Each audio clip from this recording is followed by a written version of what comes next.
Hi, today I like to crush some kids' dreams. No, I like to put an end to some kids' future. That's not good. Let's just say some kid has made some claims that need rectification. Roll the intro. The rectifier! Enough with the intro. There is this kid, Maxwell Lohan, who's seemingly a genius and has invented an awesome free energy harvesting device. He has been interviewed 2 years ago by a TV network. Here's his shortened interview. This is pretty cool. A real-life Dexter's laboratory. Dressed in his lab coat, Yeah, I wear this fairly often. Max Lohan sits in his parents' old What? boiler. He solves Rubik cubes? Illuminati confirmed. He's just a kid. He is just a kid. Let's just be more tolerant towards kids. And I'm talking to you too. Keep your hate to yourselves. I don't want anybody to harass this kid. Understood? A few months ago, Max took the matter into his own hands and created this electromagnetic harvester out of a coffee can, some wire, 2 coils, and a spoon. And a spoon. Never forget to spoon. This cost me 14 bucks. The harvester conducts radio waves, thermal and static energy, and turns it into electricity. And that's the lie. This wire takes the energy from the air. Down below here, we turn it from AC into DC. I suppose using my patented full bridge rectifier. So we take the device outside and wrap up Max's brother into a string of LED lights. Bing! A 14 You know how much I hate free energy claims, and I'll show you why this is fake. But obviously this kid has been doing a pretty damn good prank that made him end up on TV. That takes smarts. Let me quickly show you why this is fake. At least I respect his claim compared to devices with more than 100% efficiency. He's claiming he's pulling energy from already existing but never tapped into source of electromagnetic energy. Discovering new things is always possible, right? To put it simple, what he made, including the wire and the coils and the bucket and the spoon, don't forget the spoon, would work barely up to 1 megahertz from my experience with Tesla coils. And there is no significant wireless energy in those ranges. Let's look at the LED string he turned on. If my estimation is correct, he had 30 strings on the front, which makes it 60 around, and there are 6 turns, so 360 white LEDs. Let's say 300. White LEDs require around 3 volts across them to turn on, and let's assume a low current of 5 milliamp through them, which means every white LED is consuming 15 milliwatts of power. Times 300, it means that the whole string is consuming 4.5 watts of power pulled from thin air. Now I cut 5 meters of wire and I'm gonna put it in a big loop in my room so it picks up the electromagnetic fields. It's not a perfect antenna, but it's kind of similar to what Max used, beside the spoon. Now if I probe one side of the wire and connect the other side of it to the probe ground, my loop will pick up the electromagnetic energy in the room that shows up as this fuzz on the scope screen, which is made of many different frequencies. But if I measure the maximum amplitude of all these, it's less than 1 volt, and actually I noticed that all these spikes are generated by my camera and go away if I turn it off. So not enough to power I hate obvious claims that everyone believes. Now my scope has a very good FFT function that shows what that fuzzy noise looks like in frequency domain. You want the scope? Fine, I'll give away 2 of them at the end of the video. Now pay attention. The center frequency here is 100 megahertz, and since the scope and its probe have 100 megahertz bandwidth, which is way more than enough for the test, higher than 100 megahertz frequencies would be filtered. If I turn on my power supply, you see some strange noise that is radiated from the supply and picked by the wire, so I turn it off. We have a block of higher level signals here. Let's zoom in on them. There are a bunch of energy spikes between 80 MHz and 110 MHz. Could these puny spikes be the source of the mysterious energy? No. First of all, these are around 100 MHz, way above what the magic bucket can handle. And second, for example, this peak is at 98.3 MHz.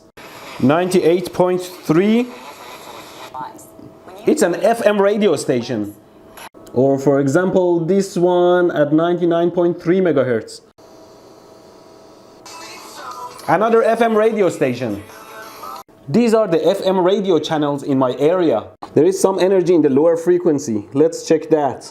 There's a bunch of other spikes between 18 megahertz and 30 megahertz. Probably a bunch of other local channels. And this bump around 9.5 megahertz is the noise coming from the camera I was talking about. Then around 1 megahertz I'm picking up some weak AM radio stations. Then for some reason when I disconnect the ground connection, I get huge energy spikes at low frequencies. Could this be the source of free energy? Let's zoom in. Here they are, and the biggest one of them is right at 60 hertz. Could it?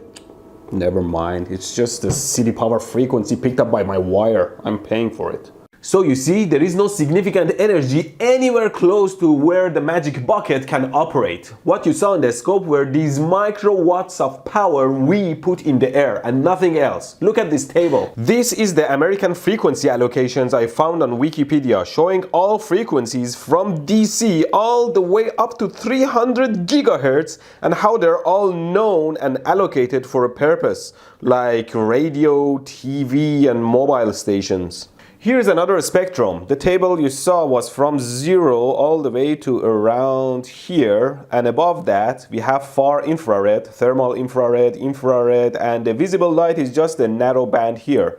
And above that we have ultraviolet and ultraviolet X-rays and gamma rays. Which brings me to the point that yes, in fact, there is electromagnetic energy around us so powerful that we can run our entire world from it. And that's the light from the f***ing sun. When we have such a huge known source, why are you going after magic buckets? In order for the magic bucket to work, we need a magic sun that radiates huge energy at low frequencies. And no, Earth is not doing it. The magnetic field of the Earth is DC, the same as gravity.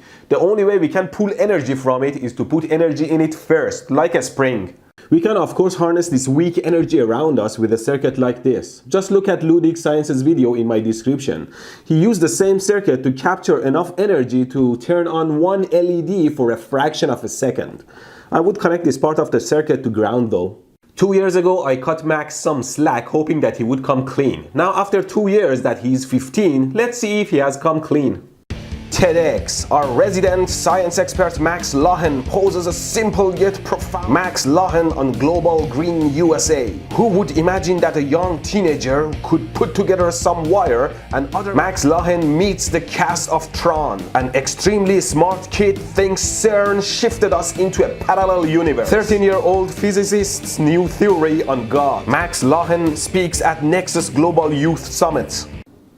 Oh, come on, Max. How far do you want to pull this prank? I understand that you want to get into MIT, but if you really want to make a difference, you have to be honest. Stop it. Stop it now. I want your next video to be an apology and how it was all a trick.